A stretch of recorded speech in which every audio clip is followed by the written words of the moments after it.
General Vaxthor stood in the grand chamber of the Galactic throne, and every muscle in his four-armed body ached. The scars across his reptilian scales were still fresh, some barely closed from the medical pods. He had requested this emergency audience 3 times before the Emperor finally agreed to see him. Now, standing before the crystalline form of Emperor Kalseth and the 12 council members representing the most powerful species in the galaxy, Vaxthor knew his career was probably over. But he had to try. The chamber was vast, built to intimidate. Pillars of compressed starlight held up a ceiling that showed a real-time map of the Galactic Empire. Thousands of systems glowed softly, all under the throne's control. All except one small yellow star at the edge of the map, barely noticeable among the others. General Vaxthor. The Emperor's voice resonated through the chamber, not from a mouth but from the vibrations in his crystalline body. You have interrupted the council's session to deliver a warning. Speak. Vaxthor activated the holoprojector built into his armor. The air in front of him shimmered and transformed into a 3-dimensional battlefield. The council members leaned forward with mild interest. 3 months ago, my fleet encountered human vessels in the disputed sector near their system. Vaxthor began. His voice was steady, but those who knew him well could hear the tremor beneath. We had orders to perform a standard intimidation display. Show strength, demand they acknowledge Imperial authority, and return to base.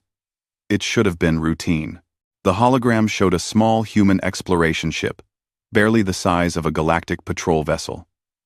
It looked primitive, with visible welding marks and what appeared to be painted symbols on its hull. We disabled their engines with an ion pulse. Standard procedure. We boarded to arrest the crew.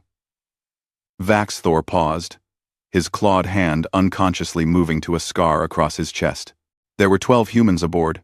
We sent 40 soldiers. Only 15 came back. One of the council members, a gaseous being contained in a specialized suit, made a sound like escaping steam. Surely you jest, General. Humans are barely spacefaring. They have no significant military technology. That is what I thought, Vaxthor said quietly. He changed the hologram, and now it showed footage from a soldier's helmet camera. The council chamber fell silent as they watched. The footage showed galactic soldiers entering a human ship's corridor. It was cramped, built for smaller beings. Then, the shooting started. A human male appeared, already wounded with purple blood. No, not blood. Some kind of hydraulic fluid spraying from a severed arm. The arm was gone. By all medical logic, the human should have been in shock, dying. Instead, he charged forward, firing a primitive kinetic weapon with his remaining hand, and screaming words the translator rendered as, "Come on then." The galactic soldiers shot him 3 more times. He fell, but as he went down, he threw something. The grenade detonated in the confined space, killing 4 soldiers instantly. "They don't stop," Vaxthor said, his voice cutting through the shocked silence. "We analyzed their biology afterward. They have a chemical called adrenaline that floods their system during stress. It overrides pain, overrides logic. They kept fighting with injuries that would kill any of us twice over." He showed more footage. A human female, trapped in a damaged section of the ship with no weapons, had used a piece of broken pipe to kill 2 soldiers in hand-to-hand combat before being subdued. Another human had deliberately vented the atmosphere in his own section, killing himself and 6 galactic troops rather than surrender. "This is an anomaly," said Council Member Zax, a tall being with too many joints in her limbs. "You encountered resistance from a desperate crew. This proves nothing about the species as a whole." "I thought the same," Vaxthor admitted. He pulled up a data file. "So, I researched them. I spent 3 months studying everything we know about humans." The hologram shifted to show Earth, a blue and green world that looked deceptively peaceful. Then it zoomed to show human cities, human faces, Human life. They are a death world species, Vaxthor continued. Their planet has a gravity 1.3 times what most of us consider standard. The atmosphere has poisonous oxygen levels. Their world is filled with predators, natural disasters, diseases. They evolved not as the apex predator of their world, but as persistence hunters. Do you understand what that means? The Emperor's crystalline form pulsed slowly, showing he was listening. It means they are not the strongest or the fastest. They evolved to chase their prey for days, weeks even, until the prey collapsed from exhaustion. They never give up. It is built into their very nature. Admiral Zorkath, who had been standing silently at the back of the chamber, finally spoke. He was a massive being, easily 3 meters tall, with thick armored plates covering his body. General Vaxthor, with respect, you sound frightened of a species that controls exactly one star system. They have no faster-than-light capability. Their most powerful weapons are fusion-based. We have planetary shields that could withstand their entire nuclear arsenal. I am frightened of them, Vaxthor said flatly, and the admission sent a ripple through the chamber. The general who had conquered 40 worlds in the Emperor's name, who had never retreated from a battle. He pulled up more data. They form pack bonds, not just with their own kind, but with other species. They will die for creatures they have known for mere days. They keep carnivorous predators in their homes as companions, and weep when these animals die. They have a concept they call spite, which means they will hurt themselves if it means hurting an enemy. Worse. The hologram showed human history now. Wars, terrible and destructive, covering their entire planet. In the last 100 of their years, they have killed over 100 million of their own species in warfare. They invented weapons capable of destroying their own world. Built enough of them to end their civilization 10 times over. And the only reason they have not used them is the fear that the enemy would use them back. They call this mutually assured destruction, and they consider it a valid strategy for peace. This only proves they are violent and stupid, Zorkath said dismissively. They nearly destroyed themselves. They are clearly not a threat to the Empire. They are violent, yes. Vaxthor agreed. But not stupid. In those same 100 years, they went from primitive aircraft to spacecraft. They went from basic computers to artificial intelligence. Their rate of technological advancement is faster than any species we have encountered. And all of it, has been driven by warfare. He showed designs of human weapons, kinetic kill missiles, nuclear warheads, chemical agents, biological warfare, weapons designed to destroy cities, to poison atmospheres, to make worlds uninhabitable. They have weapons they consider too terrible to use, Vaxthor said. Think about that. A species that has killed 100 million of its own kind has weapons they have mutually agreed are too horrible for warfare. I accessed their data networks. I read their literature, their entertainment, their philosophy. Do you know what I found? The chamber was completely silent now. They have a saying. The only thing necessary for evil to triumph is for good people to do nothing. They believe inaction, in the face of wrong, is itself a moral failure. They have another saying, give me liberty or give me death. They value freedom over their own survival. Vaxthor's voice grew stronger, more urgent. They worship gods of war. They write songs about doomed last stands. Their greatest stories are about small groups defeating impossible odds. They teach their children that fighting against overwhelming opposition is noble. They have made heroes out of soldiers who held positions until every single one of them died. He showed images from human culture. Ancient warriors, modern soldiers, fictional heroes, all fighting, all struggling, all refusing to surrender. When we boarded that ship, one of the humans was already dying from the initial attack. We found him in the medical bay, connected to machines keeping him alive. Do you know what he did? He disconnected himself from life support, picked up a weapon, and killed 3 more of my soldiers before his heart stopped. His last words, according to the translator, were, "Worth it." Emperor Kalseth finally spoke, his voice resonating through the chamber. "General, your concern is noted. However, we cannot allow a single species to remain outside imperial authority simply because they are violent. Many species resisted incorporation. All eventually submitted. With Cum 290, with considering of Crossest, this is different," Vaxthor insisted. "Every species we have conquered had a breaking point. A threshold of casualties they would not cross. A government that could surrender. A will that could be broken. Humans do not have this. I found records of their wars, cities bombed to rubble, and the survivors continued fighting from the ruins. Soldiers cut off from all support, and they fought as individuals. Ships with no hope of survival, and the crews sang songs as they died." He pulled up one final piece of footage, saved for this moment. It showed a human soldier, captured during the boarding action, being interrogated.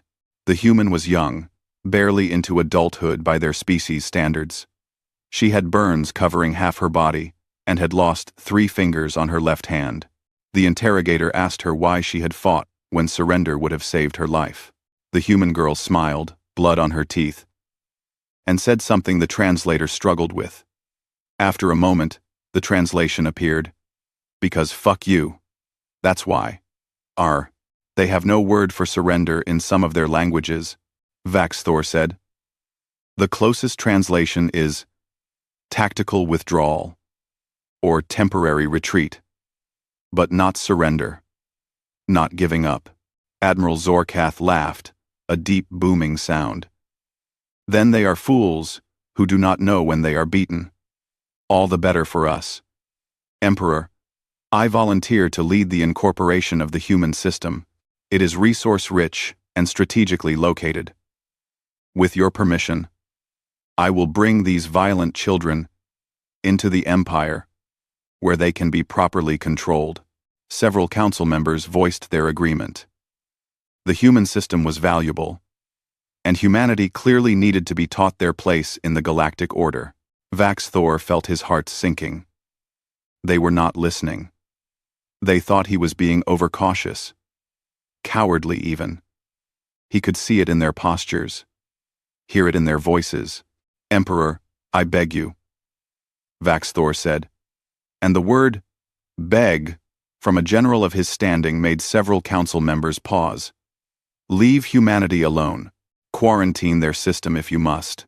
Monitor them. Study them. But do not invade their world.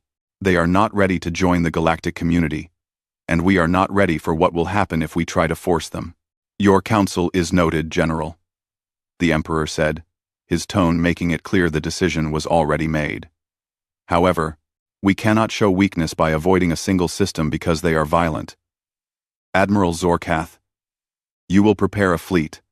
500 ships should be more than sufficient. You will proceed to Earth, deliver our standard terms, and bring them into the Empire." Zorkath bowed, his armor plates scraping against each other. "It will be my honor, Emperor.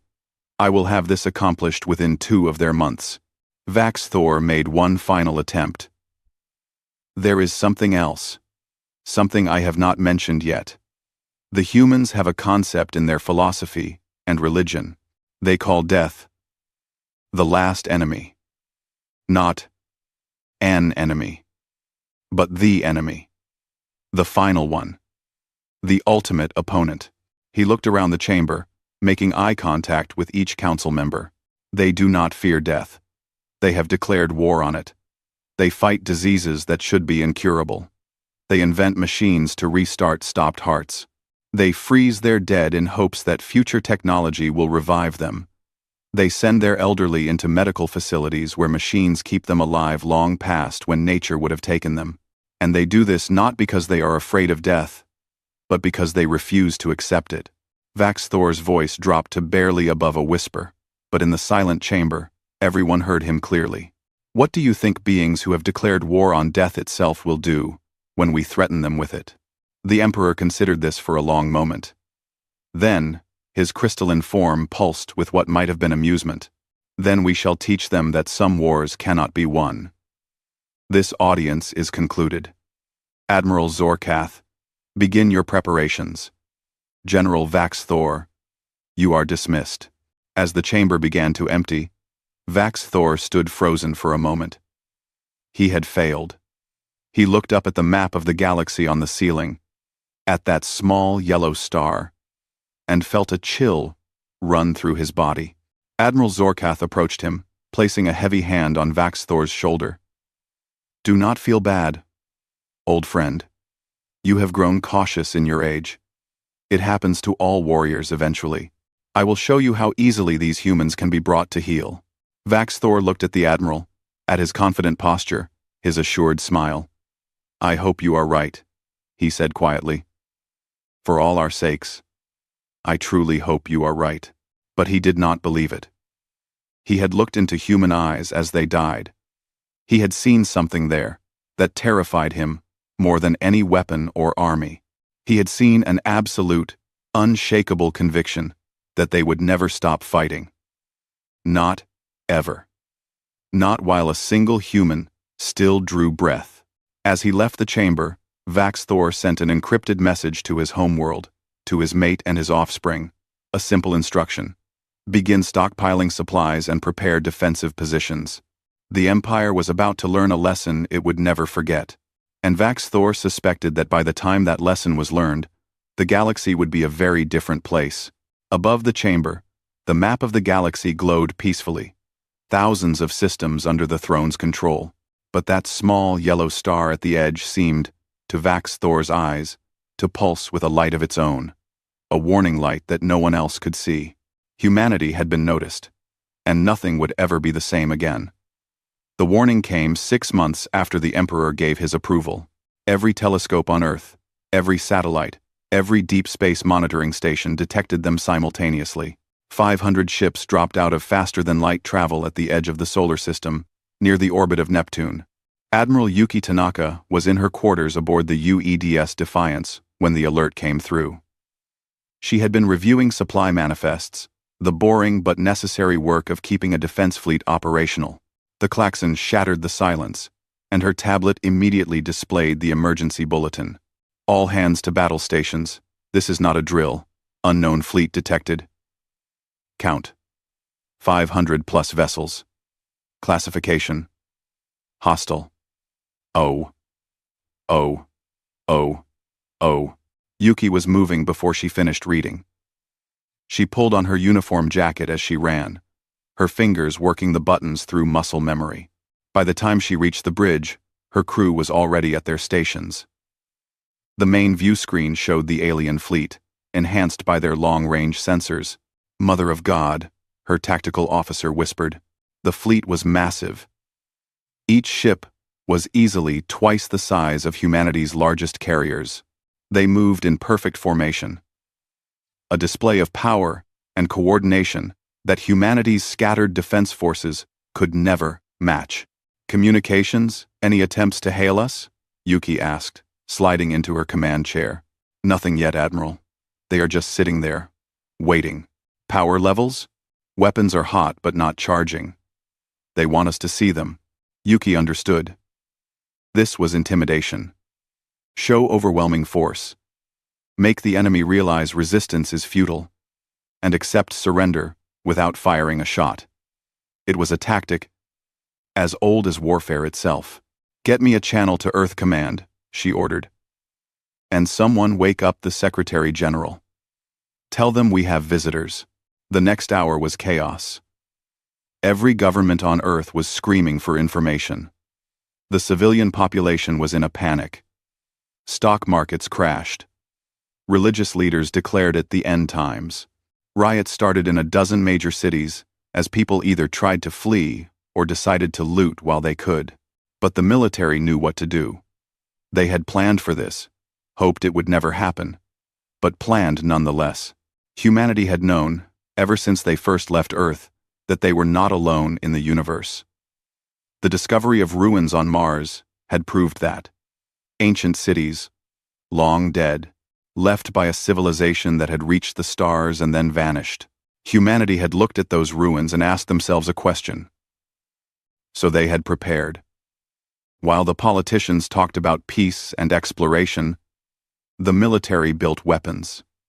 While scientists studied the ruins, engineers designed ships that could fight. Earth's defense fleet was small, only 47 ships, but every single one of them had been built with one purpose: to make anyone who attacked humanity pay a terrible price. Admiral Tanaka watched her tactical display as the human fleet assembled. Ships from 12 different nations, all under her command by emergency protocol. Chinese destroyers, American carriers, Russian missile cruisers, European defense platforms, all of them moving into defensive positions around Earth and the inner colonies. The alien fleet waited for 6 hours. Then, finally, they transmitted. The signal came in on all frequencies, impossible to block. It was audio only, which surprised Yuki. The voice that spoke was clearly artificial. A translation program of some kind. Attention, primitive species. You are hereby notified that your system falls under the jurisdiction of the Galactic Empire. You will cease all military activities and prepare to receive Imperial representatives. Any resistance will be met with appropriate force. You have one of your planetary rotations to comply. This is your only warning. The channel closed. Yuki sat in her chair, her face calm, her mind racing. She looked at her crew, saw their fear, their anger, their determination. Then she stood. Communications. Open a channel. All frequencies. I want them to hear this clearly. Her communications officer worked quickly, and then nodded. Channel open, Admiral. They are definitely receiving. Yuki took a breath and spoke clearly into the microphone. Unknown Fleet. This is Admiral Yuki Tanaka, of the United Earth Defense Force. You have entered our system without permission. You have threatened our people. You have one chance to leave peacefully. Turn your ships around and go. If you do not, you will regret it. This is your only warning. She cut the channel before they could respond. Her tactical officer stared at her. Admiral, did we just threaten a fleet 500 strong with our 47 ships? Yes, Yuki said calmly. And now we prepare. If they are smart, they will leave. If they are not, we show them why Earth is still free. On the bridge of the Imperial flagship, Admiral Zorkath listened to the human transmission and laughed. The sound echoed through the command center, and his crew joined in. Such arrogance from such a primitive species. They threaten us, he said, still chuckling. This will at least be entertaining. His second in command, a careful officer named Rixtal, was not laughing. Sir, perhaps we should take their warning seriously. General Vax Thor's report suggested. General Vax Thor is an old warrior who has lost his nerve, Zorkath interrupted. Look at them. 47 ships against our 500. Their largest vessel would fit inside our cargo bay. What exactly do you think they can do to us? My team. Rixtal had no answer to that. Target their outer colony, Zorkath ordered. The one on the moon they call Titan. Destroy it. Show them what resistance costs. Sir. There are civilians there. Then they should evacuate. We are not barbarians. Give them 1 hour. The human colony on Titan received the warning with 58 minutes to spare. The colony administrator, a woman named Sarah Chen, immediately ordered evacuation. 3,000 miners and their families rushed to the transport ships. But Sarah stayed behind with a crew of 20 volunteers. They were engineers, explosives, experts, and one very angry mining foreman named Duke Morrison, who had worked on Titan for 15 years. They want our colony? Duke growled, his thick accent making the translator work hard. Fine. Let them have it. But I will be damned if we leave them anything useful. They worked fast. Titan was a mining colony, which meant it had explosives. Lots of explosives. They rigged every building, every tunnel, every piece of equipment. Then they uploaded a virus into the automated systems, one that would cause a catastrophic failure in the methane processing plant. Sarah stood in the control room, watching the countdown. The alien ships were in orbit now, their weapons charging. She could see them on the monitors. Huge and terrible. "Everyone out," she ordered. "Get to the last transport." "What about you, Administrator?" one of the engineers asked. "Someone needs to push the button," Sarah said calmly. "I am the colony administrator. This is my responsibility. Now go." They went, reluctant but understanding. Duke was the last to leave, and he paused at the door. "You are a stubborn woman, Sarah Chen. I am a human, Duke Morrison. We are all stubborn. Now get out of here." Duke left. Sarah waited until she received confirmation that the transport was clear. And then she activated the detonation sequence. She had 30 seconds. She used 25 of them to record a message. "To whoever finds this, Titan was our home. You took it from us. I hope you choke on it." Then she pushed the final button, and the world turned white. The explosion was spectacular. The methane processing plant went first, a fireball that lit up the dark moon. Then, the charges in the mines detonated in sequence, and the entire colony collapsed into the tunnels below. As a final touch, Sarah had reprogrammed the orbital docking platform to decouple from its supports. The massive structure, weighing thousands of tons, fell toward Titan's surface in the low gravity. But it did not fall straight down. Sarah had fired its positioning thrusters one last time, giving it lateral momentum. It fell like a spear, directly into the path of the nearest Imperial destroyer. The Galactic ship tried to evade, but it was too close, and the platform was too large. Metal screamed against metal. The platform tore through the destroyer's shields and ripped a hole in its hull. Atmosphere vented, fires erupted, and the ship began to list. Admiral Zorkath watched in disbelief as one of his ships was crippled by a piece of debris. No, not debris. The humans had weaponized their own infrastructure. "Status on the destroyer?" he demanded. "Heavy damage, sir. 40% casualties. It will need to withdraw for repairs." Zorkath felt a flash of anger. One ship damaged, and they had not even engaged the enemy fleet yet. He thought of General Vaxthor's warnings and pushed them aside. This was a lucky shot. Nothing more. "Begin the assault," he ordered. "Destroy their defense fleet. Show them the price of resistance." The Imperial fleet moved forward, engines burning bright in the darkness of space. The human fleet waited near Mars, positioned between the invaders and Earth. Admiral Tanaka watched them come. Her hands were steady on the armrests of her chair. She had fought in wars before, back when nations still fought each other for resources and territory. She had seen death. She had ordered people to die. But this was different. This was for all of humanity. "All ships, weapons free," she ordered. "Launch all drones. Activate the mines. And get me a firing solution." On their flagship, her crew moved with practiced efficiency. The battle began. The humans struck first, which surprised the Imperial fleet. Hundreds of autonomous drones, each no larger than a fighter craft, swarmed toward the Galactic ships. They were fast and maneuverable, and they were not trying to fight. They were trying to ram. Evasive action. Commanders across the Imperial fleet shouted as the drones closed in. Point defense weapons fired, destroying dozens of drones. But there were too many. They struck like bullets, their nuclear reactors rigged to overload on impact. 3 Imperial frigates died in the first 30 seconds, overwhelmed by suicide attacks. "What kind of species weaponizes their own technology like this?" Rixtal shouted, disbelief clear in his voice. "A desperate one," Zorkath replied, but he was beginning to feel something he had not felt in many years. Doubt. The human ships opened fire next. Their weapons were primitive. Railguns and missiles mostly.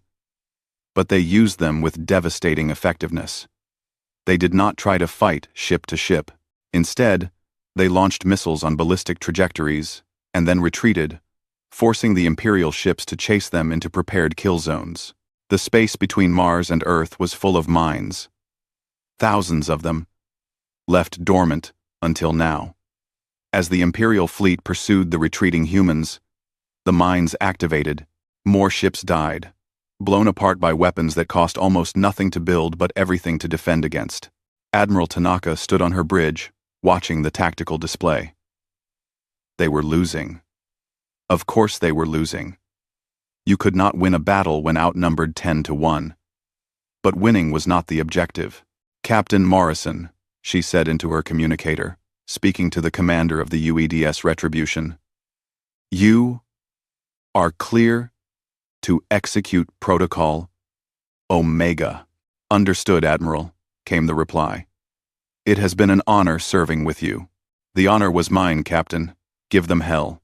The Retribution was one of humanity's oldest ships, a carrier that had seen better days. Its reactor had been damaged in the opening exchange, and it was venting atmosphere. By all rights, it should have withdrawn.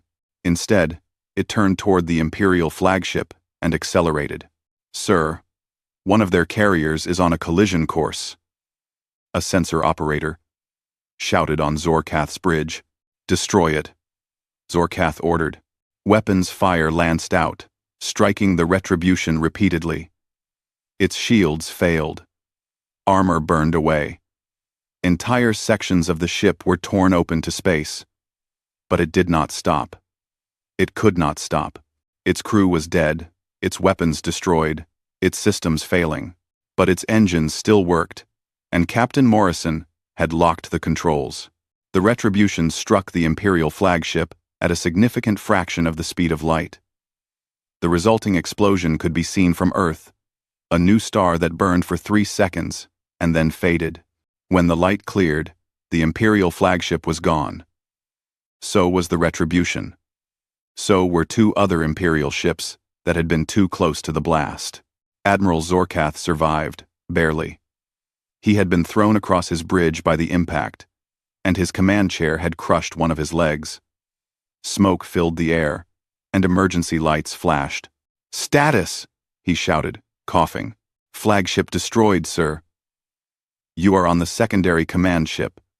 We have pulled you from the wreckage." Zorkath tried to stand and failed. His leg was broken, maybe worse. "The battle? We are winning, sir.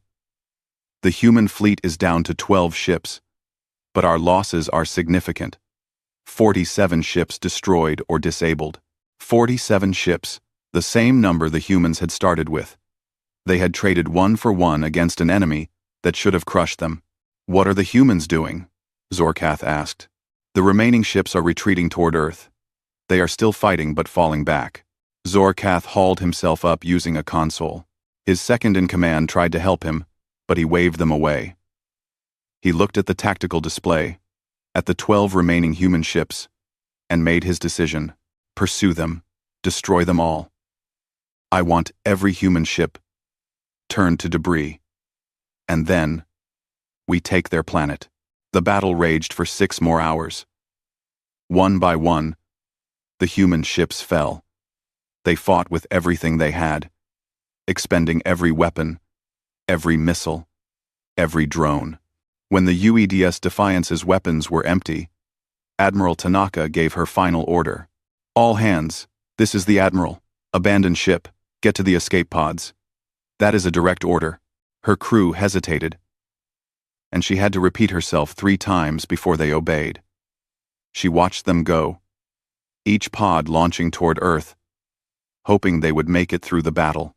When the last pod was away, she sat alone on her bridge. The ship was dying around her, systems failing one by one. She opened a communication channel to the Imperial fleet. "This is Admiral Yuki Tanaka.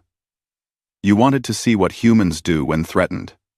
I hope you are paying attention. You have won this battle, but you have not won the war. Earth is still free, and while a single human still breathes, it will remain free. We are coming for you, all of you. And we will not stop. We will never stop. Then she activated the reactor overload and sent her ship directly into the nearest Imperial cruiser. The explosion added one more light to the darkness. When the battle ended, the Imperial fleet had lost 89 ships. The human defense fleet was gone, completely destroyed. Not a single human warship remained. Zorkath sat in the medical bay, his leg in a regeneration field, and tried to understand what had happened.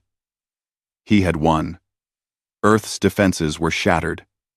The path to the planet was clear, but he had lost 89 ships, nearly 1/5 of his fleet, against an enemy that should have been defeated in minutes. He opened his communicator and, for the first time since the battle began, thought about General Vaxthor's warnings. A message was waiting for him. It had been sent during the battle, but marked low priority by the automated systems. It was from one of the ships that had boarded a damaged human vessel. The message was brief. Attached was a recording. It showed human soldiers, trapped in a section of their ship that was venting atmosphere. They knew they were going to die. The recording had audio. They were singing. Zorkath listened to the song, the translator struggling with the words. It was something about standing together, about never surrendering, about dying free rather than living in chains. The humans sang until the air ran out, and then they died. Zorkath closed the message and looked at the tactical display. Earth was there, waiting. Billions of humans. And if the fleet was any indication, every single one of them ready to die rather than submit. He thought about turning back. He genuinely considered it. But the Emperor was watching. The Council was waiting for his report. And he had come too far to retreat now. Prepare for orbital bombardment, he ordered. We take their planet. But as the fleet moved toward Earth, Admiral Zorkath made a note in his personal log, a single sentence that he would never share with anyone. General Vaxthor was right. The bombardment of Earth began 3 days after the space battle. Admiral Zorkath had taken those days to reorganize his fleet, repair what could be repaired, and prepare for what he expected would be the final phase of the conquest. He had sent messages to the planet's surface, offering terms of surrender. He had broadcast promises of fair treatment, of integration into the Galactic Empire, of the benefits that came with joining a civilization that spanned thousands of worlds. Every message was ignored. Instead, Earth broadcast its own message. It came from someone who called himself the Secretary General of the United Nations, speaking on behalf of all of humanity. The message was simple and direct. We reject your authority. We reject your empire. We reject your terms. Earth is ours, and it will remain ours. If you want it, come and take it. We will be waiting. So Zorkath gave the order, and the bombardment began. The Imperial fleet focused on military targets first. Orbital defense platforms, ground-based missile silos, radar installations, command centers. Beams of concentrated energy lanced down from the sky, and explosions bloomed across every continent. Cities burned. Mountains were leveled. Entire military bases simply ceased to exist. And humanity disappeared. It took Zorkath 3 days to realize what was happening. The satellites that the humans had positioned around their planet went dark, self-destructed to deny the Imperial's intelligence. Without them, orbital bombardment became less precise. They had to rely on their own sensors, their own intelligence, and they found nothing. The human military had gone underground, not just into bunkers, but deep underground, into facilities that had been prepared for nuclear war during humanity's own conflicts. Command centers buried under mountains, factories hidden in old mines, entire populations relocated to subterranean shelters that could sustain them for months, even years. They planned for this, Rixtal said, studying the sensor data. These bunkers are old, some of them decades old. They have been preparing for an invasion for generations. Then we dig them out, Zorkath replied. Prepare ground forces. We will occupy the major population centers and force them to surrender. The first landing occurred near what had been New York City. 2,000 Galactic soldiers, equipped with the best weapons the Empire could provide, descended in dropships. They expected resistance. They were ready for it. What they found was a ghost town. The city was empty. Buildings stood intact but abandoned. Cars sat in the streets, their engines cold.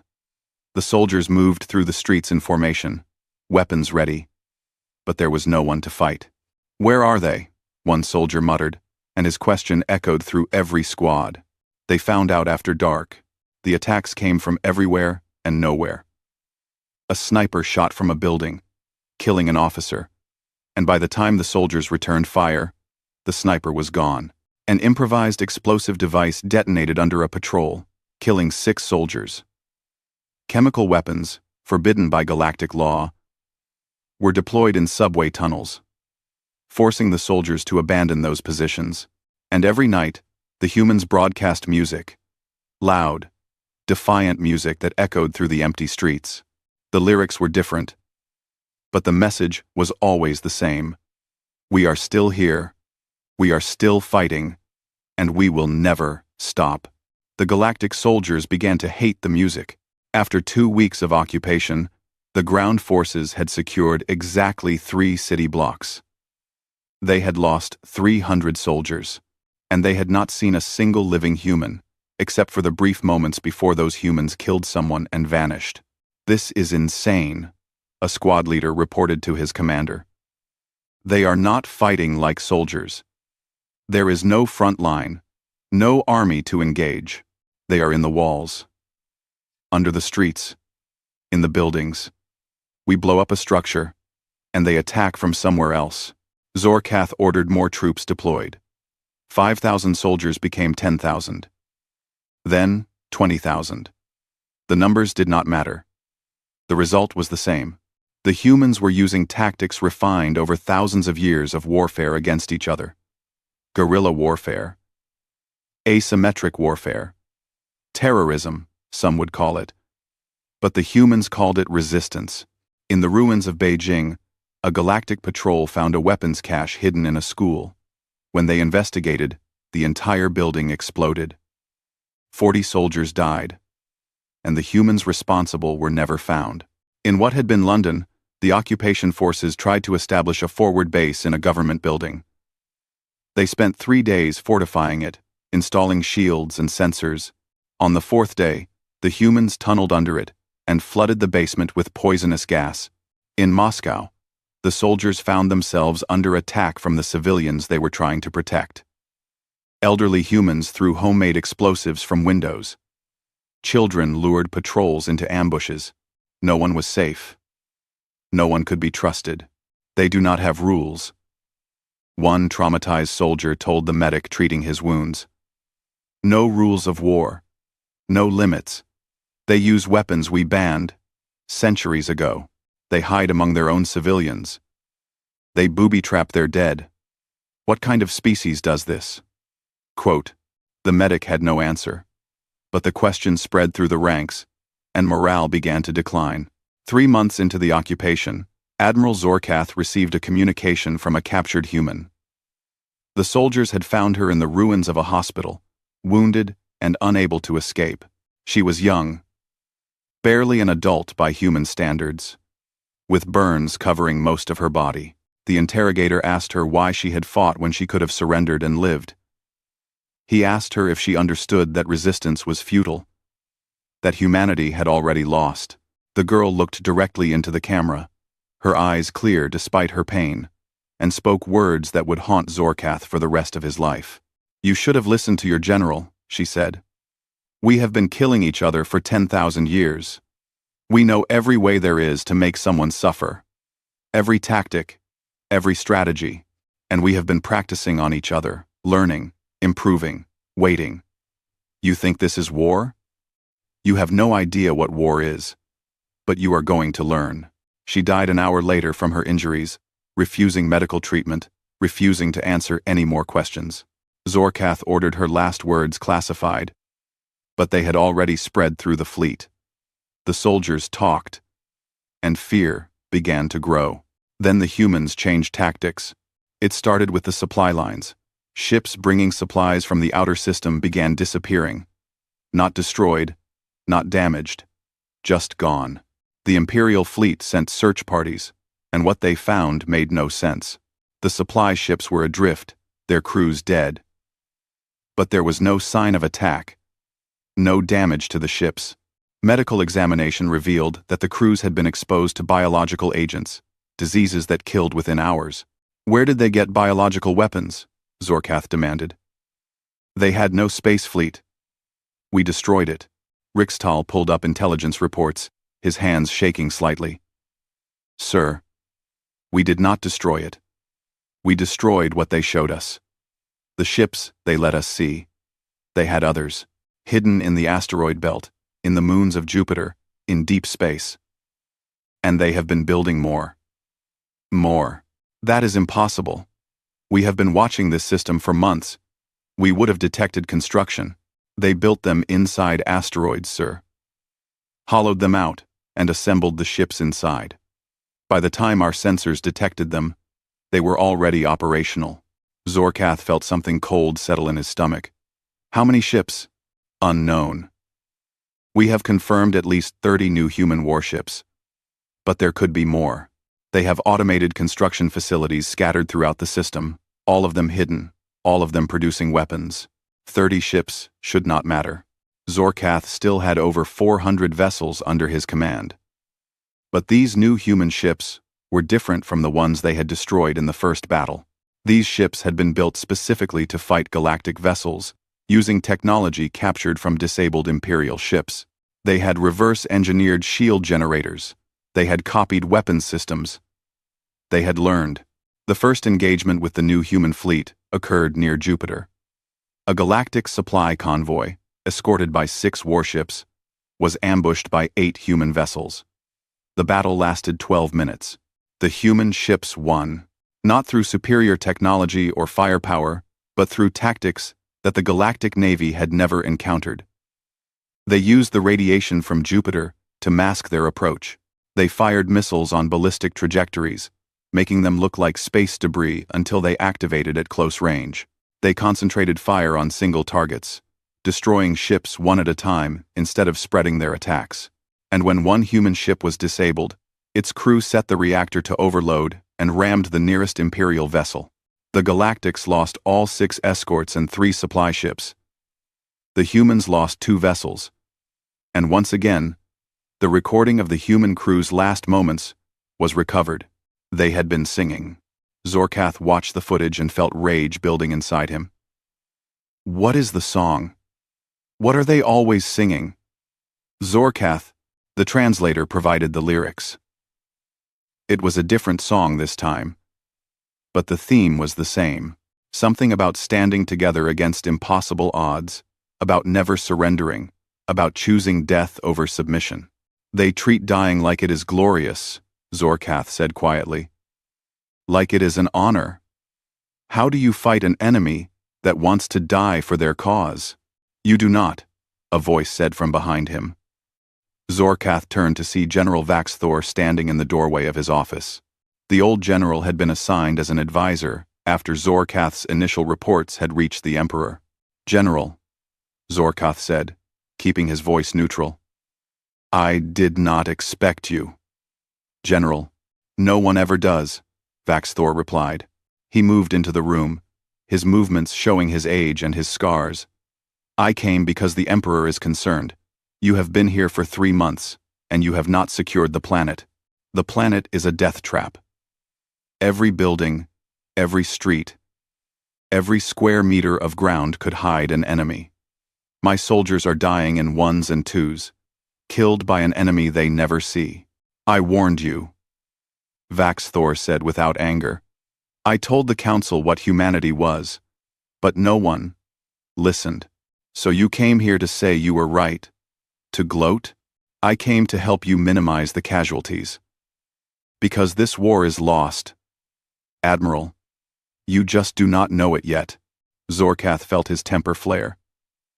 We control the orbitals. We have 400 ships. They have scattered resistance fighters and maybe 30 ships. How have we lost?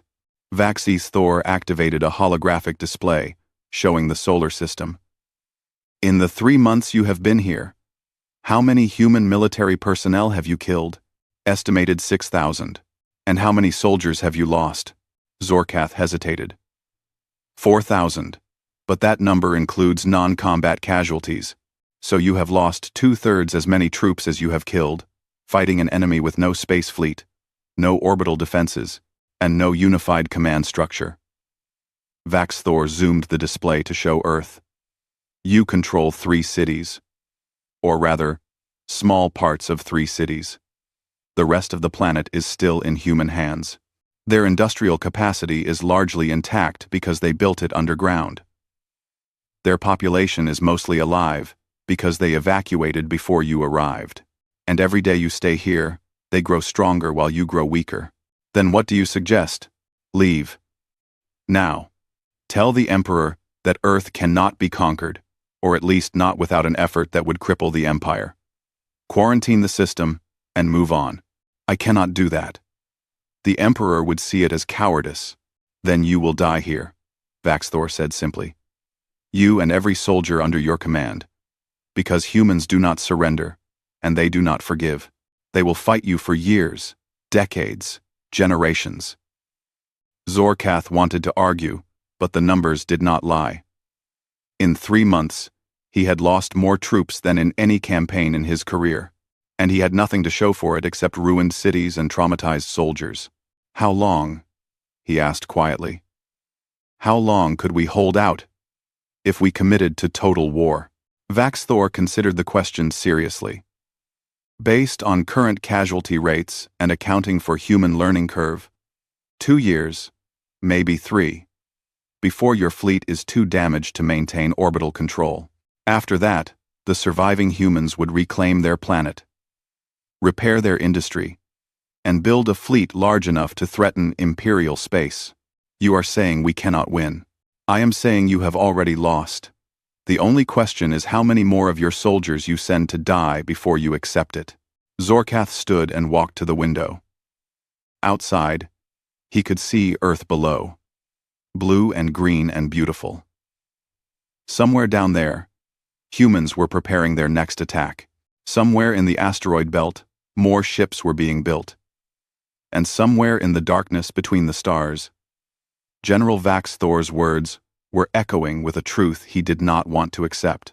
He had come to conquer humanity. Instead, humanity was teaching him what defeat felt like. A message appeared on his terminal. Another patrol had gone missing, this time in the ruins of Tokyo. 15 soldiers, last seen entering a subway station. No bodies found. No survivors.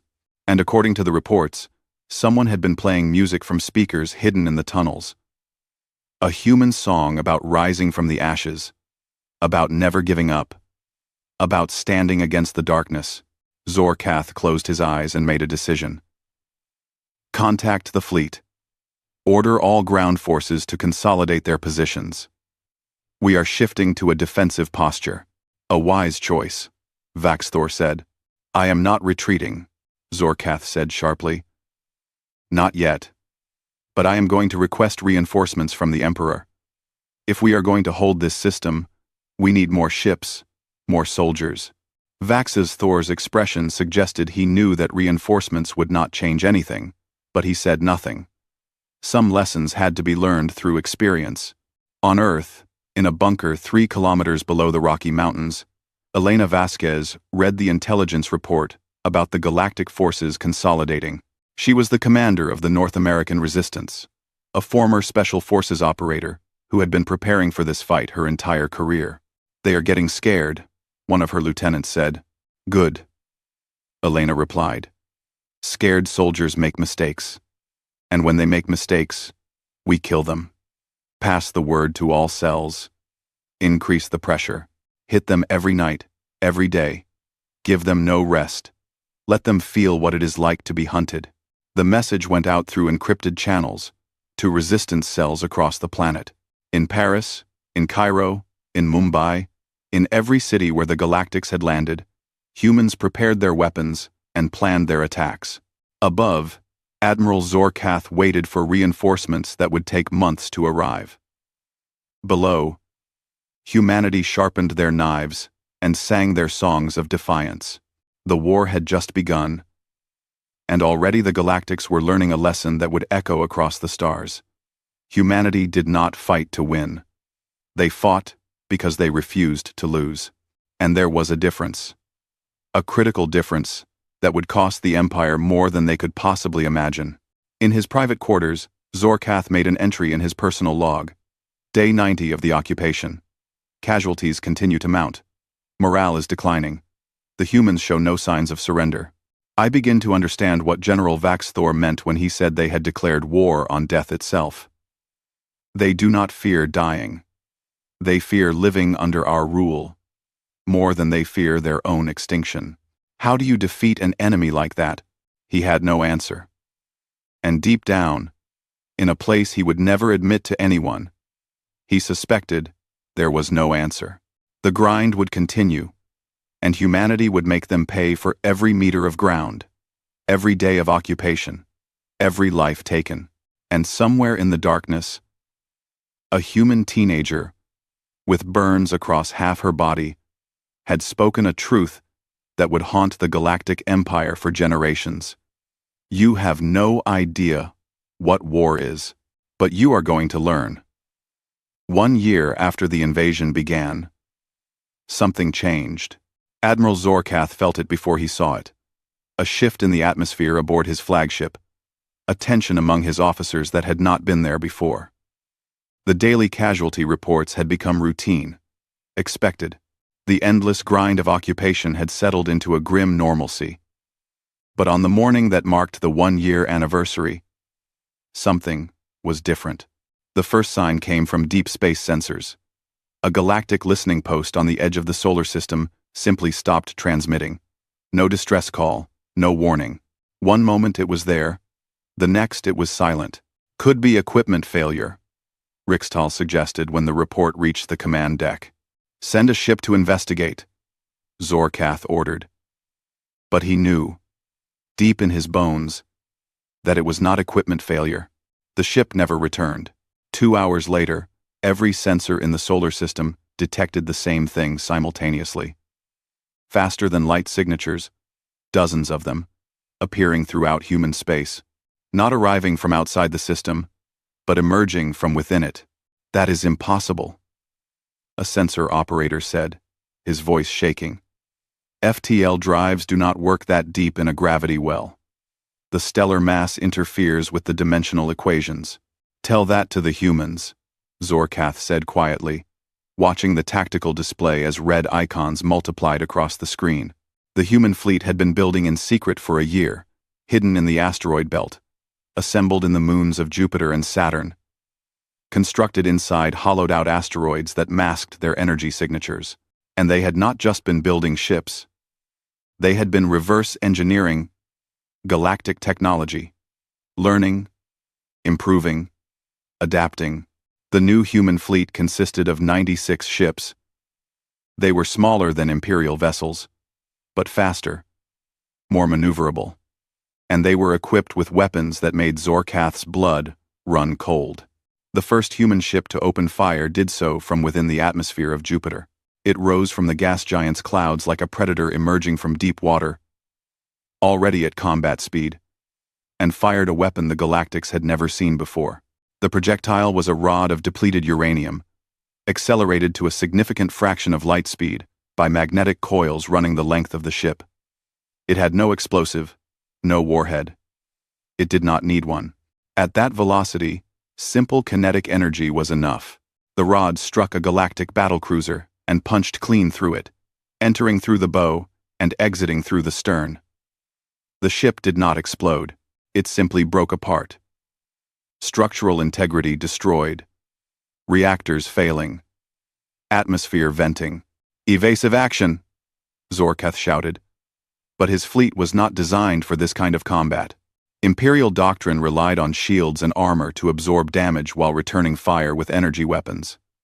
But the human kinetic weapons hit too hard, too fast. Shields meant to stop energy beams were useless against solid projectiles moving at relativistic speeds. The battle that followed was chaos.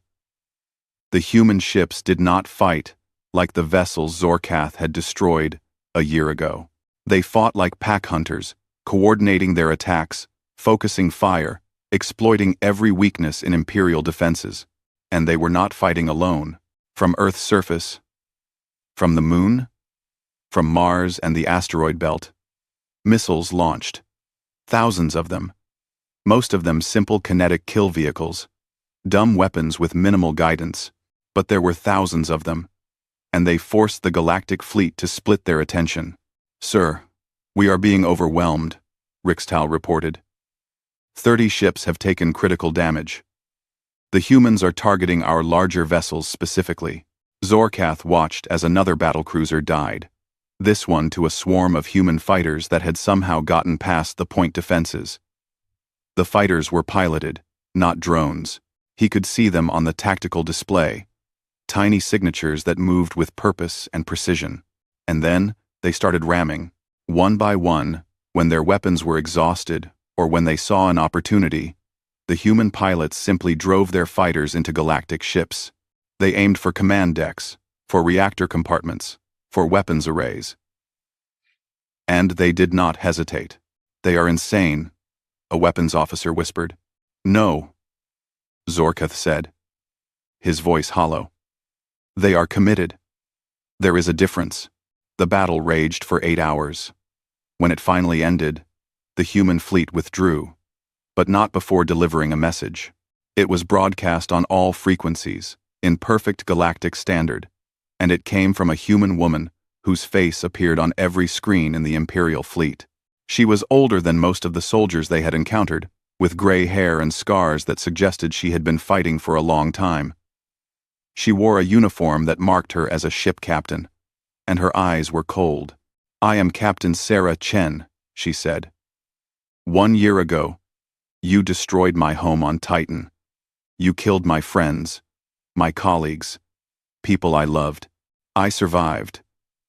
And I have spent the last year building the ship I am standing on. I named it Retribution, after the ship that rammed your flagship in the first battle." She paused, and her expression hardened.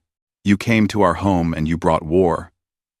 You thought we would surrender, that we would accept your rule. You were wrong. We do not surrender. We do not forget. And we do not forgive." The display behind her changed to show a star map. It showed the Galactic Empire, thousands of systems connected by trade routes and supply lines. And it showed red markers appearing on several of those systems. "While you have been occupying Earth, we have been learning about you," Captain Chen continued. "We know where your homeworlds are. We know where your colonies are located. We know your supply routes, your infrastructure, your weaknesses, and we have sent ships to all of them." Zorkath felt his heart stop. "What? You brought total war to our doorstep," Chen said. "Now we return the favor. This is not revenge. This is justice. This is proportional response. You taught us what you fear most, and now we will use it against you." The transmission ended. For a moment, the command deck was silent. Then the communications officer spoke, his voice shaking. "Sir, we are receiving reports from across Imperial space. Human ships have attacked the Catherian homeworld, the Zaxian colonies, the supply depot at Rigel 7. They are hitting targets throughout the Empire. The Zaxian colonies. The Zaxian colonies. How many ships?" Zorkath demanded. "Unknown, sir. At least 20 confirmed sightings. But the attacks are coordinated across dozens of light years. They must have been planning this for months." Quote, Zorkath pulled up the tactical display, expanding it to show the entire region. The red markers spread across the map like a disease, each one representing a human attack. They were not trying to conquer. They were destroying infrastructure, targeting civilian populations, using the same tactics the Empire had used against Earth. and they were using weapons that violated every galactic convention on warfare. The report from the Catherian homeworld made Zorkath physically ill. The human ships had deployed a biological weapon, a modified virus designed to target Catherian physiology specifically. Millions were sick, hospitals overwhelmed. The casualty projections were catastrophic. On the Zaxian colonies, the humans had used nuclear weapons, something the Empire had not seen in warfare for centuries. Entire cities were gone. The land poisoned for generations.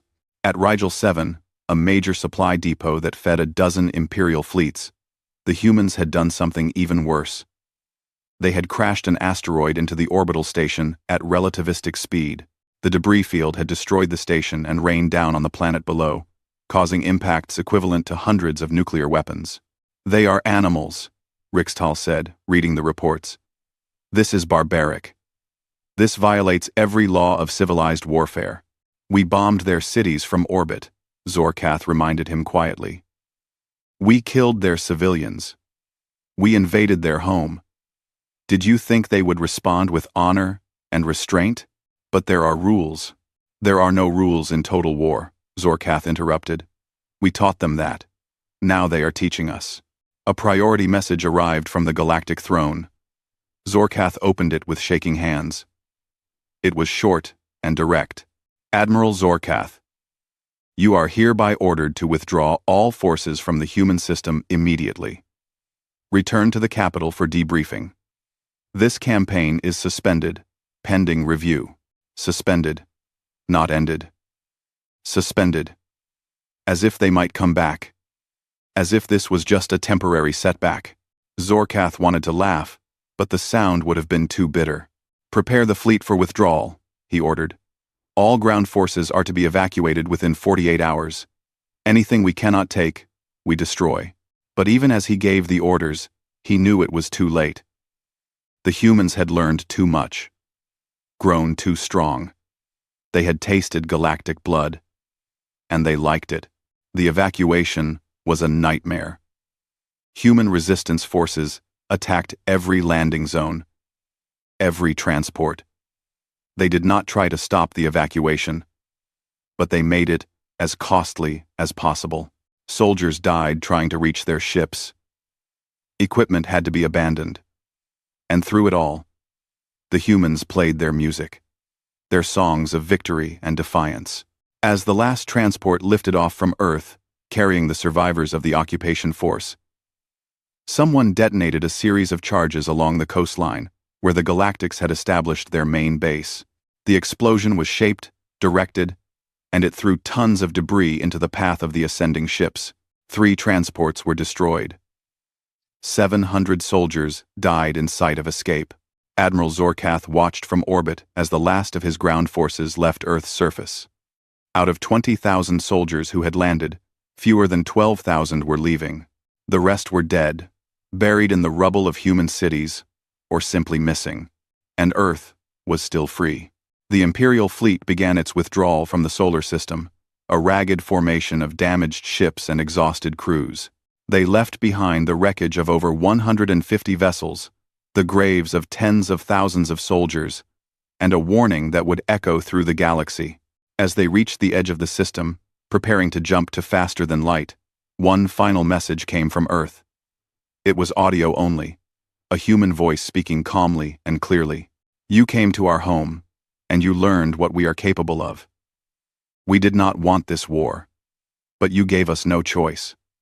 Now we know where you live. We know how you fight. We know how you die. Leave us alone, and we will leave you alone. But if you ever return, if you ever threaten Earth again, we will burn your empire to ashes. This is not a threat. This is a promise." The transmission ended. Zorkath sat in his command chair, staring at the view screen as the human system disappeared behind them. He thought about the soldiers he had lost, the ships that would never return, the civilians on Imperial worlds who were dying from human weapons even now. And he thought about General Vaxithor's warning, delivered in the council chamber so long ago. Leave humanity alone. They should have listened.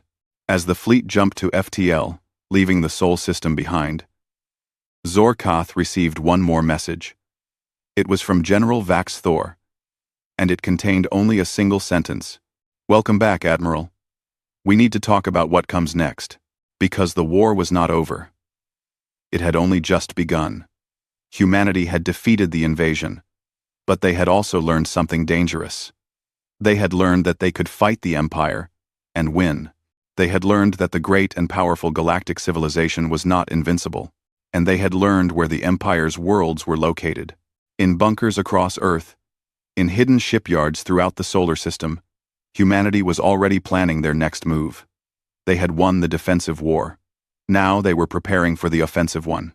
Captain Sarah Chen stood on the bridge of her ship, the Retribution, and looked at the star maps. So many worlds, so many targets. The Empire had hurt them, killed millions, destroyed cities, and humanity was going to make them pay for every single death. "Captain," her tactical officer said, "we have confirmation. All strike teams have reported successful attacks and are withdrawing." "Good," Sarah said. "How many Imperial worlds did we hit?" 37, ma'am. The weapons were deployed as planned. Casualty estimates are still coming in, but preliminary numbers suggest millions of Imperial citizens affected." Sarah nodded slowly. She felt no joy in the number, no satisfaction, only a grim determination to see this through to the end. "Prepare the next wave of attacks," she ordered. "We are going to teach the Empire what it means to threaten humanity, and we are going to make sure they never forget the lesson." On the far side of the galaxy, Emperor Kalseth received the reports from his military commanders. The human counteroffensive had struck 37 systems simultaneously. The casualties were catastrophic. The economic damage would take years to repair. And the psychological impact on the Empire's citizens was immeasurable. For the first time in 1,000 years, the Galactic Empire was afraid.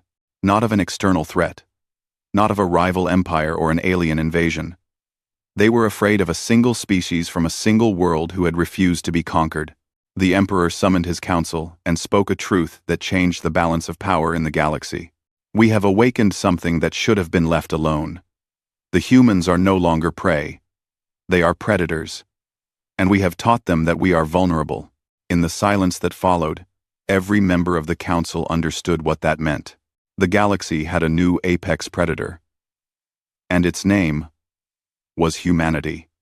5 years had passed since the failed invasion of Earth, and the Galactic Empire was dying. Not quickly, not dramatically, but slowly and steadily, like a great beast bleeding from 1,000 small wounds. Emperor Kalseth stood in the throne room, his crystalline form flickering with patterns that showed his distress, and looked at the 2 military officers before him. General Vax Thor stood as he always had, straight and dignified despite his age and scars. Next to him, Admiral Zorkoth looked like a broken shadow of the warrior he had once been. The Admiral had aged badly in 5 years. His armor was scarred and dented from a dozen battles against human forces. His eyes held a haunted look that never quite went away. "Report," the Emperor commanded, his voice resonating through the chamber. Vaxisthor stepped forward and activated a holographic display. The map of the Galactic Empire appeared, but it looked different than it had 5 years ago. Whole sectors were marked in red, indicating systems under attack or lost to rebellion. Yellow markers showed systems where Imperial control was contested. The amount of solid blue, representing secure Imperial territory, had shrunk considerably. "The situation continues to deteriorate," Vax Thor said bluntly. "In the 5 years since we withdrew from Earth, humanity has conducted over 200 separate military operations against Imperial targets. They have destroyed 15 major military installations, crippled our supply network in the outer sectors, and provided weapons and training to 17 different rebel groups within the Empire." He zoomed the map to show specific systems. The Catherian homeworld is still recovering from the biological attack. Their birth rate has dropped by 40%. The Zaxian colonies have lost 3 worlds entirely, the radiation levels making them uninhabitable. And just last month, humans destroyed the shipyards at Deneb 4, setting back our naval construction by at least 2 years. How many ships do they have now? The Emperor asked. Conservative estimates suggest at least 300 vessels capable of interstellar travel. Vaxthor replied. But the real number is likely higher. They hide their construction facilities, move them constantly, and use stealth technology they derived from captured Imperial equipment. We cannot track them all. End quote. 300 ships against our thousands, Zorkath said quietly. And yet, they are winning. They are not trying to conquer us, Vaxthor explained. They are trying to bleed us. Every attack costs us resources, both material and political. Every human raid inspires another rebellion within the Empire.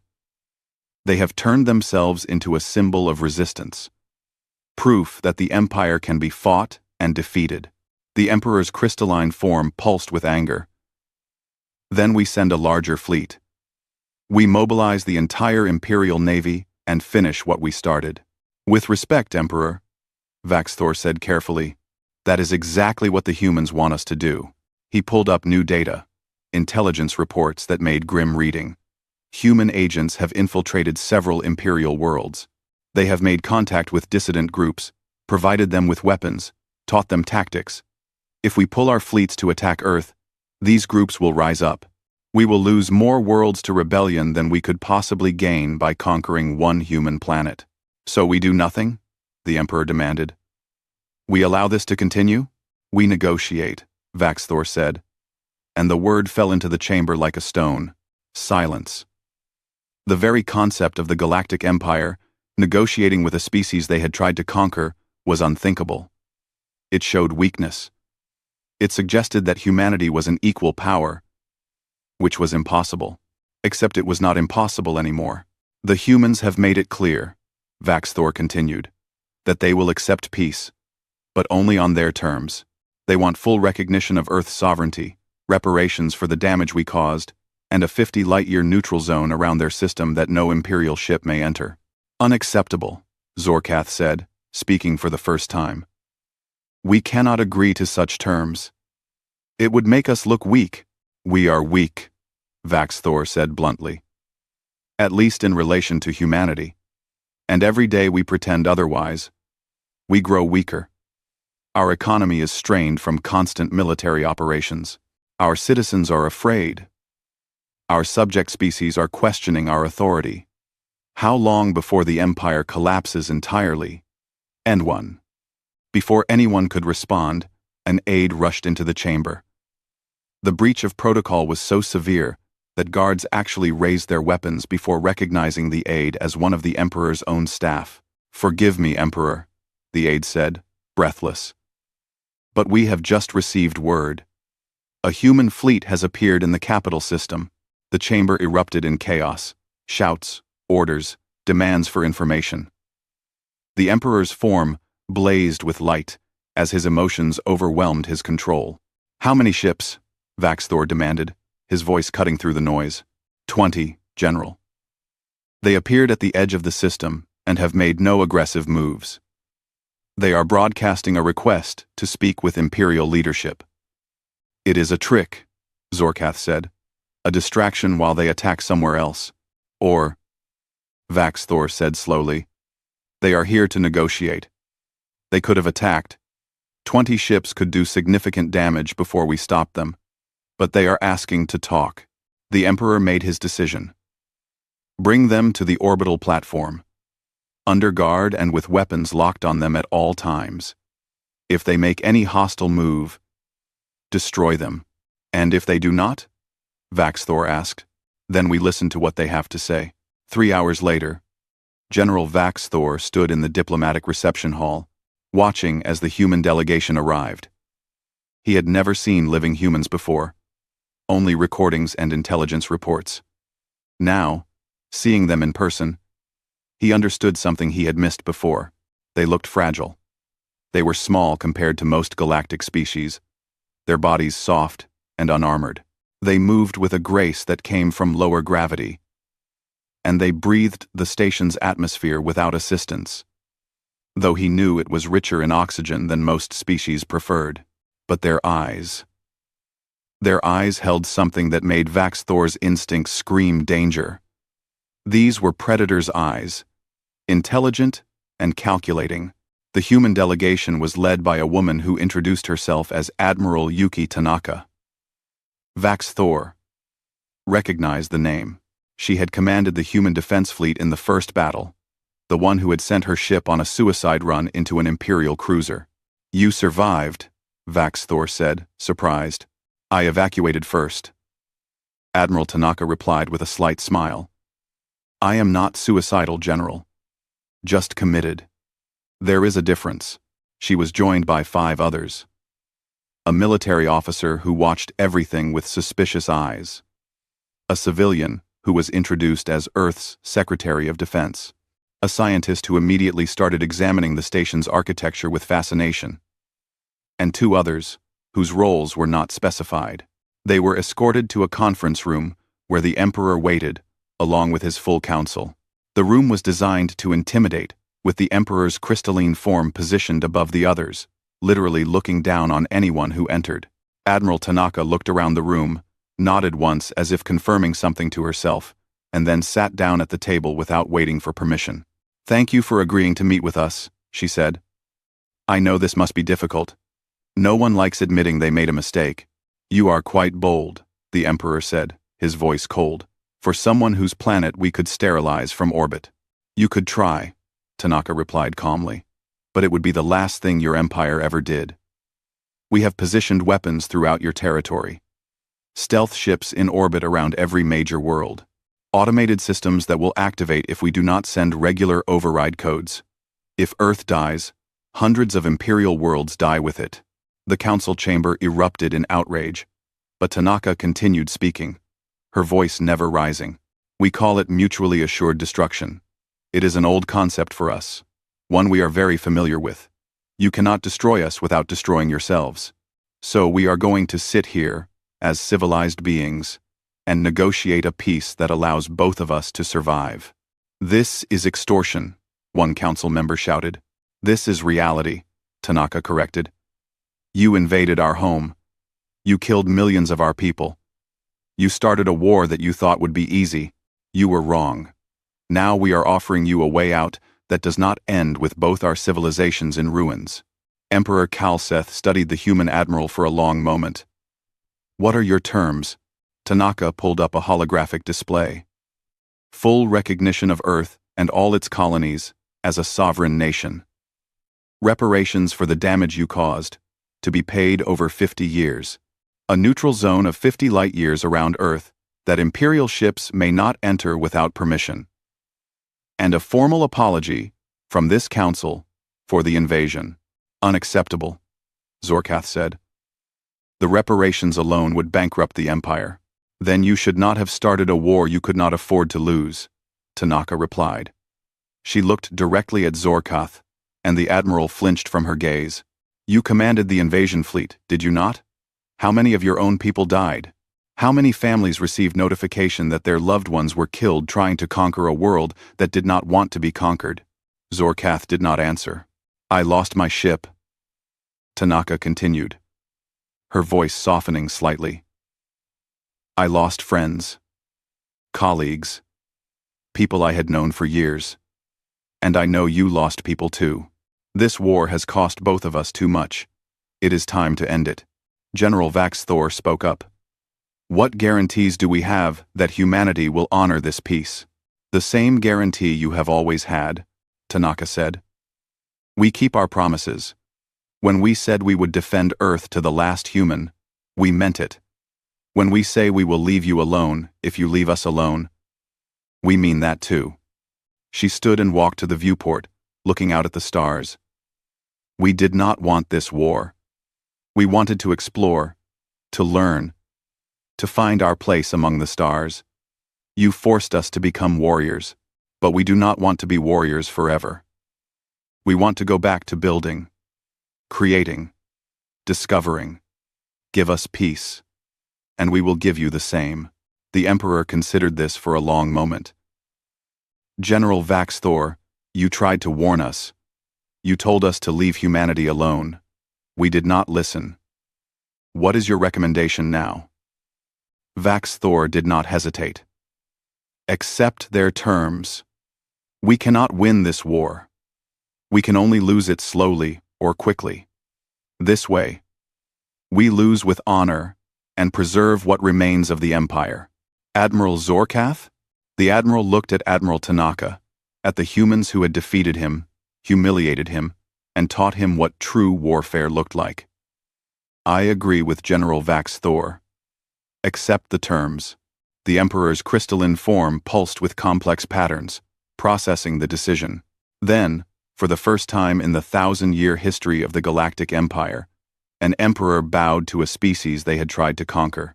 We accept your terms, Emperor Kalseth said. The Empire recognizes Earth's sovereignty. We will pay reparations. We will respect your borders. And we offer our formal apology for the invasion. The council chamber was silent. History had just changed direction. Admiral Tanaka bowed in return. Thank you, Emperor. I hope this is the beginning of a better relationship between our peoples.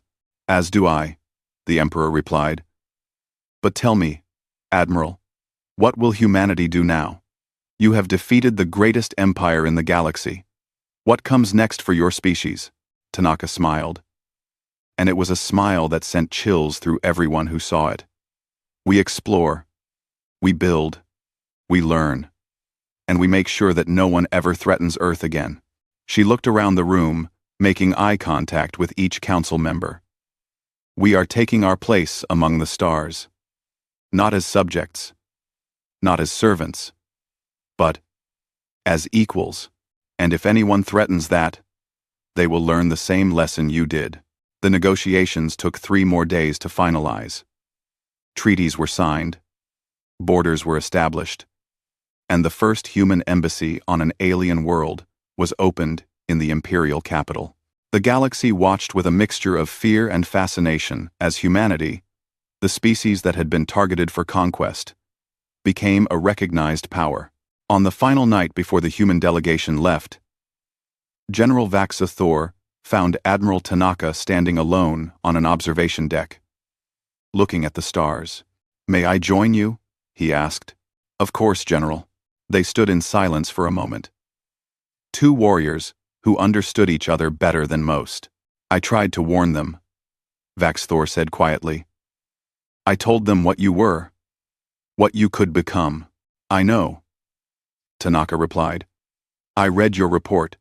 It was the most respectful thing anyone has ever done for us. You saw what we were capable of, and instead of trying to exploit it, you tried to prevent a war. I failed. You tried. That matters. Tanaka turned to look at him. What will you do now, General? The Empire is changing. The old ways are ending. The clown, Azur, the clown, I will retire, Vax Thor said. I am too old for these new times. But before I do, I want to know something. What would you have done if we had not accepted your terms? Tanaka was quiet for a long moment. Then she answered honestly. We would have burned your empire to the ground. Every world, every station, every ship. We would not have stopped until the Galactic Empire was a memory. And then we would have mourned all the deaths, ours and yours, and carried that weight for the rest of our existence. You mean that? Every word. Vax Thor felt a chill run through his body. You really did declare war on death itself, did you not? We declared war on anyone who threatens our freedom, Tanaka corrected. Death is just one enemy among many. But it is the last enemy, and we will defeat it too. Eventually. I believe you, Vax Thor said, and I think that terrifies me more than anything else. Tanaka smiled. Good. Fear is healthy. It keeps you cautious. It keeps you respectful. It keeps you alive. She offered her hand, a human gesture of respect and farewell. Vaxis Thor took it, feeling how small and fragile her hand was in his, and yet knowing the strength it represented. May we never meet in battle, General. May we never need to, Admiral. The human delegation left the next day, their ships vanishing into faster-than-light travel, heading back to Earth. As they departed, Vax Thor stood on the observation deck and watched them go. The galaxy had changed. Humanity had proven that the Empire was not invincible, that a determined species could fight and win against overwhelming odds. Other species would take note. Rebellions would grow. The old order would crack and eventually shatter. But perhaps that was not a bad thing. Perhaps the Empire had become too comfortable, too arrogant, too certain of its own superiority. Perhaps humanity, with their violence and their determination and their refusal to accept defeat, was exactly what the galaxy needed. On Earth, in a ceremony attended by billions via broadcast, Admiral Tanaka stood before the Secretary General and received the highest honor humanity could bestow: the Medal of Terra, given only to those who had ensured the survival of the human species. "You went to the heart of the enemy," the Secretary General said, "and you brought back peace. The war is over. Humanity is free, and the galaxy knows our name." The crowd erupted in cheers, but Tanaka's thoughts were elsewhere. She thought about the soldiers who had died defending Earth. She thought about the civilians killed in the bombardment. She thought about the Imperials who had died too, soldiers following orders, caught up in a war they did not start. So many dead on both sides. So much loss. But also, so much gained. Humanity had earned its place among the stars through blood and fire. They had proven they could not be conquered, would not be enslaved, and refused to surrender. The galaxy had learned what happened when you threatened Earth, and the galaxy would never forget. In the years that followed, humanity spread across the stars. They established colonies, made contact with other species, and slowly, carefully, began to build a new civilization. They remained armed, remained vigilant, but they also remained hopeful. The Galactic Empire survived, though in a diminished form. Other species gained independence, inspired by humanity's example. The old order gave way to something new, something more dynamic. And on every human ship, in every colony, in every home on Earth, the same message was taught to each new generation. We stand for freedom, we fight for peace, and we will never, ever surrender. The galaxy had learned its lesson. Humanity was not prey. They were not subjects. They were not a species to be trifled with. They were the apex predators that the galaxy had not recognized until it was too late, and they were here to stay. In his retirement, General Vax Thor wrote a book about his experiences. The final chapter was titled, "The Warning No One Heeded." It became required reading at every military academy in what remained of the Empire. The last paragraph was simple and direct. If you encounter humanity in your travels, show them respect. Offer them friendship. Treat them as equals, because if you make them your enemy, they will teach you the same lesson they taught us. And by the time you learn it, it will be too late to matter. Admiral Zorkoth never wrote about his experiences.